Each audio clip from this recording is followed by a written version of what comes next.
හරි මෙන්න මේ වැදගත් දෙයක් අපිට දෙන්න පුළුවන් මේ තේ වත්තු වල තියෙන මෙන්න මේ නෝට් එක. මේ නෝට් එකේ මොනවද තියෙන්නේ කියලා අපිට ලකියා කියලා දෙනවා. අද ඔන්න දැනගන්න දන්නේ නැති කට්ටිය දැනගන්න. F0 කියන්නේ මේ ෆීල්ඩ් එකේ නම්බර් එක. 1C කියන්නේ එතකොට සාමාන්‍යයෙන් තියෙනවා ඩිවිෂන්ස්. පළවෙනි ඩිවිෂන් එකේ C වෙනි ෆීල්ඩ් එක තමයි මේක. හෙක්ටේර් දෙන හෙක්ටේර් ගාන 9.95ක් තියෙනවා. LPR කියන්නේ ලාස්ට් ප්‍රෝඩින් එක කියන්නේ මේක අන්තිමටම කප්පාදු කරපුවා. තේගස් ගොඩාක් උස යනවා. ඒකෙන්ද මේ ගානට තියාගෙන කප්පාදු කර තියාගන්න ඕන. YPL කියන්නේ ඊය ප්ලාන්ට්. ඒ කියන්නේ මේ ෆීල්ඩ් එක ප්ලාන්ට් කරපුවා අවුරුදු. එතකොට මේක ප්ලාන්ට් කරලා තියෙන්නේ 1895 සුද්ධ කරපුවා. සුද්ධ කරපුවා 2022 තමයි අන්තිමට මේක කප්පාදු කරලා තියෙන්නේ.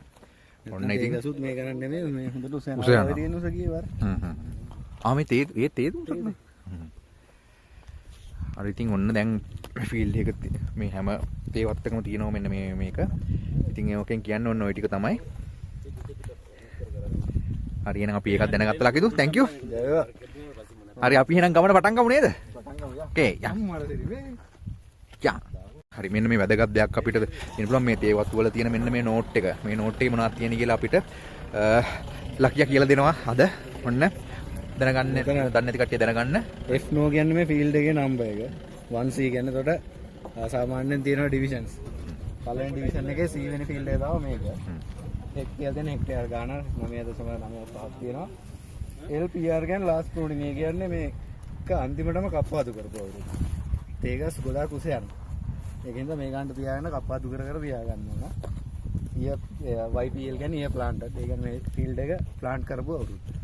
එතකොට මේක ප්ලාන්ට් කරලා තියෙන්නේ 1895 සුද්ධ කරපුවා. සුද්ධ කරපුවා 2022 තමයි අන්තිමට මේක කප්පාදු කරලා තියෙන්නේ. ඔන්න ඉතින් ඒකසුත් මේ ගණන් නෙමෙයි මේ හොඳට උස යනවා. තියෙන උස කීවර. මේ තේ දුන්නද? අර ඉතින් ඔන්න දැන් ෆීල්ඩ් එක මේ හැම තේවත් එකම තියෙනවා මෙන්න මේක. ඉතින් ඒකෙන් කියන්නේ ඔන්න ওই ටික තමයි. හරි එහෙනම් අපි ඒකත් දැනගත්තා ලකිදු. thank you. හරි අපි එහෙනම් ගමන පටන් ගමු නේද? ඕකේ යමු.